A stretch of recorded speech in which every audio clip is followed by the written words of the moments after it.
c'est Neida. Moi c'est Elena. L'année passée, on était à votre place en réto et on a toutes les deux participé à l'Olympiade belge de biologie. Alors moi une des raisons qui m'a vraiment poussée à m'inscrire, c'est ma prof de bio qui m'a vraiment incitée à participer. Et elle m'a soutenue du début à la fin et je lui en suis vraiment très reconnaissante parce que ça m'a apporté beaucoup plus que ce que j'aurais jamais imaginé. Et puis j'ai trouvé que c'était un bon moyen de savoir un petit peu jusqu'où je pouvais aller. Pour ma part, c'est un ami qui était passé par là qui m'avait raconté à quel point l'aventure était incroyable et elle l'était au final. Et ensuite, me destinant des études scientifiques, je trouvais ça chouette de pouvoir voir des choses qui étaient hors du programme scolaire. On a d'abord passé les qualifications et puis on s'est retrouvés en demi-finale. Après la demi-finale, on n'était plus que 13 et on est partis ensemble faire un stage au Luxembourg. C'est super chouette parce que déjà on a rencontré des gens très cool. On a eu aussi la grande chance de pouvoir pratiquer dans des labos vraiment professionnels avec du matériel beaucoup plus sophistiqué qu'à l'école.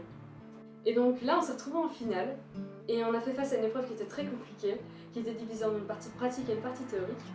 Et à peu près une dizaine de jours plus tard, on a eu la grande surprise et surtout on était très heureuse d'apprendre qu'on avait terminé première et deuxième à la fin de cette épreuve. Et que donc, on allait pouvoir partir en Hongrie pour représenter la Belgique à l'Olympiade internationale. Wouhou. Du coup cet été on est parti en Hongrie avec Miro et Léonie, deux élèves flamands. Et là-bas on a vécu vraiment une aventure...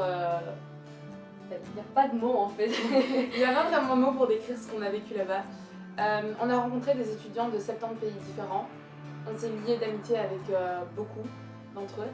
Et quelque chose qui était génial aussi, c'est qu'on n'avait pas vraiment l'impression d'être en compétition, l'atmosphère était très détendue, les gens étaient très bienveillants et on a vécu plein d'activités super avec notre guide Jigmund, avec qui on est devenus tout de suite très amis. Donc cette aventure en fait elle nous a apporté énormément de choses. Par exemple une grande ouverture sur le monde et aussi ça nous a appris à mieux nous connaître nous-mêmes. Notamment moi j'ai été amenée à beaucoup me socialiser, c'est pas quelque chose que je fais d'habitude et je regrette absolument pas de m'être ouverte. Et ce qui est super important à souligner aussi, c'est qu'on a appris énormément de choses sur le plan scientifique. Et c'est toutes des connaissances qui vont nous être super utiles pour la suite. Et au final, en fait, tout ce que cette aventure nous a apporté, ça n'a vraiment pas de prix. Donc si comme nous vous aimez la biologie, sincèrement on vous encourage à essayer et juste à tenter votre chance parce que vous n'avez rien à y perdre. Et en plus l'année prochaine l'Olympiade internationale elle se déroule à Nagasaki et ça c'est une super motivation. Et je pense qu'on est toutes les deux d'accord pour dire que si on avait pu recommencer notre réto, pouvoir retenter notre chance cette année pour partir au Japon, on l'aurait fait. Carrément.